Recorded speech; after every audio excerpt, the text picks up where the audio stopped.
If you're using Trello to manage not only your own tasks, but also the tasks that are coming from and going out to other members of your team, I want to show you a template I've been working on that is great not only for your own personal productivity, but also for maintaining visibility into the progress of tasks that you might have delegated out to someone else. If you've already been using my simple to-do list, this is a bit of an upgrade to that template, adding some additional functionality, but I'm also updating it thanks to all of the new Trello 2.0 tools like the inbox and the planner. But before we dive into this, make sure you like this video, subscribe to the channel if you haven't already, and ring that notification bell so that you never miss a tutorial or upload. Okay, welcome to the simple to-do list for teams designed specifically with the Trello 2.0 changes in mind.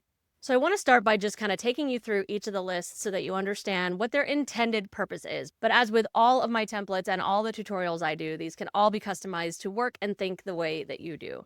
So the first list here is the how to use list. You may also see added here how to set up the automations and the buttons and everything like that. So that will all be there to guide you if you grab this template for yourself. But next we have our delegating tasks and requesting support list. So this is where a lot of the magic happens. I'm going to come back to this in a minute, but ideally, this is where you will go when you have a new task or a request that you want to make of somebody else on your team. So you will come in here to the tasks checklist, you will add an item to the checklist, and then the magic will happen, which put a pin in that. I'll come back to that in a minute. The next list is our new requests list. And the idea behind this list is that you don't personally add anything yourself to this list. This will be free and clear unless you get a delegated task from somebody else on your team. So you want to keep this list at 0 as much as possible so that you can see it really quickly if you come into your board and somebody has sent you a new request or delegated something to you. Now your backlog, this is where you're more likely to either create your own tasks or drag them in from the inbox. Next, we've got our to-do, doing, done. You can see here I do have one card already built into the to-do list, and that is because we want to make sure that we are continually and regularly cleaning out our backlog. When our backlog just gets completely jam-packed full of ideas and things that we want to do at some point or need to do, well, then it kind of becomes invisible to us. So I always recommend that you set up a weekly cadence. This is designed with automation to be a recurring reminder that weekly it will remind you to come in here, go through that backlog, triage, send things where they need to go, and then you'll reset this card for the next week. Doing, obviously, when you're in the middle of a task, it's in progress, it'll be in this list. Your done list is obviously for things that have been completed. Cards can end up in this done list in various different ways, but it's important that they do end up there. And I'll show you why when we get back to the magic of this card. Then we've got a spot here for monthly and yearly tasks. If there are recurring things that you know you have to do that it would be helpful for you to have a regular reminder of so that you don't have to keep it top of mind or put it on your calendar, this is a great place to put those things. And then we've got our snooze list, which is part of the triage that we're going to be doing in our backlog. So let's start by creating just a simple task for ourselves. This is just a test task. So when we come in here, when we get our notification that we need to review our backlog, or maybe we are going to triage it as soon as we create it, that's really up to you. There are definitely those 0 inbox people and those people that tend to let the things pile up. So this will work for either personality type. But we're going to come into our task. We're going to see any of the details that may have been provided, whether this came from a Slack message or from Teams or maybe from an email. Or maybe you just manually put it in, you copy pasted some stuff in here. All of that will live here. Any attachments that are relevant, potentially due dates, things like that. So as you triage, if you're going to be working on this now or within the next week or so, you're going to want to make sure that you put a date on it. Let's make this due on Friday. You can have a reminder or not. You have a lot of options there.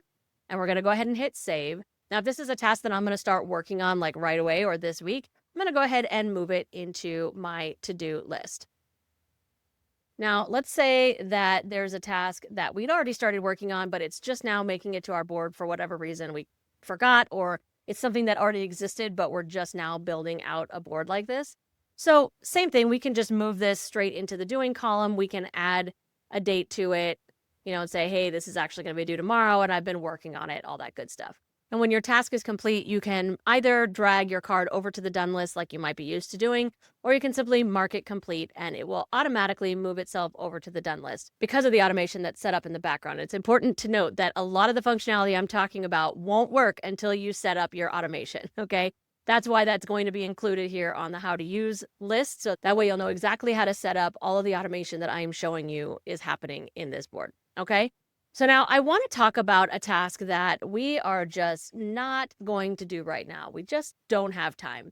So we're going to open this card. We're going to take a look at it and say, okay, this is really interesting. It's maybe a research thing that I want to do, something I want to think about doing in the future, but it's just not going to happen right now. I'm way too busy. If you're new to the newer version of Trello, you may be wondering like, hey, where'd all my buttons go? It's okay. They're all right here in the tray below the card when the card is open. This lightning bolt, we're going to open our automation. And we're going to see the buttons that currently exist here, okay? So right now we've got a snoozed weekly, monthly, and annually. This can be created for pretty much any cadence you could think of. So if you need it quarterly, that can also be done. But what we're going to do is we're going to go ahead and hit snooze weekly just for right now. And you'll see a number of things happen here, okay? Oop, that all just happened really fast. So let me talk you through it. So it moved lists. Before this was blue and it was on our backlog, but now it is on our snoozed list. You also saw a weekly label get added to the card. That is just so that if you're looking at this task over on your snooze list, you will see that, oh, this was something that you snoozed for a week. You're also going to notice that a due date just got added to this card. That is because there is an automation set up on the background that 2 days prior to this new due date, it's going to bring the card back to your attention. So it's automatically setting that due date based on how long you decided to snooze it for, okay? So like I said, this is moving over to your snooze list, which is out of sight, but not completely out of mind. So if you happen to find yourself with some extra time one day and you want to come in here and grab a task that you had pushed out, you're still going to be able to find it right here so you can just drag it back to your attention. You're also going to see here on the top of the backlog, we're using a dash card. This is a free power-up from Trello that allows you to, well, it can do a whole lot of things, but in this case, what it's doing is keeping a record of how many tasks you have snoozed out. So this way you can make sure that you're not letting your snoozed list get so out of control that there's absolutely no way you'll ever get to any of it, right? So this is just giving you that quick visual in your typical line of sight. So now I want to come back here and just show you the magic I was talking about here. So when you have a task or, like I said, a request that you need to make of somebody else on your team, this is how you're going to do that so that you can give them all the information that they need and then still maintain visibility as to the status of where they're at with that particular request or that task. When you create a new item on the checklist, the tasks checklist that already exists on this card, so let's say we're going to do demo task, okay? We're going to add that item to our checklist, and you're going to see a couple of things happen here. What this is doing is creating a linked card to your checklist. So now it's going to pop up on your backlog list, and this is your opportunity to provide additional information, right? So here's what you need to know. Thanks, right? You're going to add a description. You're going to put maybe a due date on it. Say, hey, like I need this on Thursday. You can even go ahead and put a reminder on that due date. It's possible to set this process up so that it automatically subscribes that person to the card so that they will receive due date reminder notifications as well. If you need to add a checklist to this card, give them steps of what needs to be done, add any attachments, any of that stuff, you're going to do that right now before you do the next thing that I'm going to show you. Because once we do this next thing, this card is going to disappear from your board and appear over on theirs. So let me show you. So we're going to come down here again into our handy dandy automation buttons. And you're going to see here, there's a new button that I just added. That's the magic of editing. I just created this button. So right now you can see in the description there, when I push this button, it's going to move this card to the top of the list on another board. So representative of your teammate, okay? So I'm going to go ahead and hit the demo button. You'll see a couple things happen, then this is going to disappear from my board. You might need to refresh your page to see this next thing if you're looking too quickly. But when you come in here onto your delegated tasks, now this is still on your board, you're going to see here that, yeah, it looks like it's the same, right? It still says demo task, it still says backlog, but when we hover over it, it now shows us that this is actually on a different board. This is not on our board. This is on our teammate's board. and we can see what list it's on, and we can still see what the due date is, okay? We can see the text here, all that good stuff. So now we're gonna head over to our teammates board for a quick second so that you can see the card and also see some of the interaction and that visibility that you're gonna maintain as the person who delegated the task. Okay, so now we're over here. We are your teammate, and you can see right here, here is that demo task. You can see I chose to subscribe myself to the card. That was part of the button that I created for the demo, which means that I would get that notification reminder. And when I open this up, I can see the description that was given to me by me. I can see the due date, and if there was anything attached, I would see all of that. So what I'm going to do just for demonstration purposes, I'm going to go ahead and change the due date. I'm going to say, you know what? I will totally take this on, but I'm not going to get this done until Friday. So I'm going to change that due date, hit save, and then I'm also going to move this card into my to-do list, okay? So now as your teammate, this is me just processing this through the same way I would any of the other tasks on my board. But let's go see the magic for you as the person who delegated that task. So you've been going about your day, you sent off this task a while ago, and you're wondering, I wonder if she's gotten a chance to work on that task yet.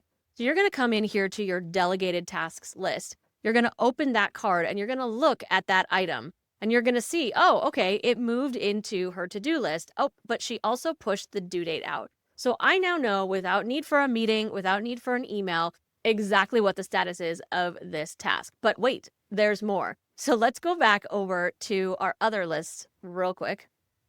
And now I'm the teammate and I've completed the task. I'm going to go ahead and move it into the done list. And of course, I'm going to get my fun confetti because we've added that little firework. If you don't know about that, that's a pretty cool, fun little pro tip for Trello. But we're going to come back over here to our simple to-do list.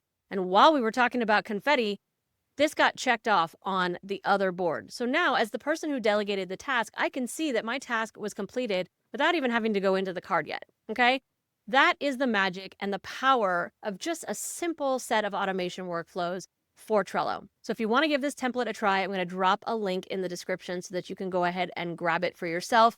Like I said, there will be a bunch of little walkthroughs to show you how to set up the automation that is powering this board. But if you have any questions or if anything's not quite working for you the way that you think that it's supposed to, make sure that you drop those here in the comments. Do you have any suggestions to help make this board even better? Let me know that in the comments. The online tools for your business do not need to be complicated and overwhelming. It's time to let it be easy. I hope you liked that video, and more importantly, that you found it helpful. If you did, please consider subscribing to the channel and sharing it with a fellow solopreneur. And make sure you check out the description for links to how we can connect and maybe even work together.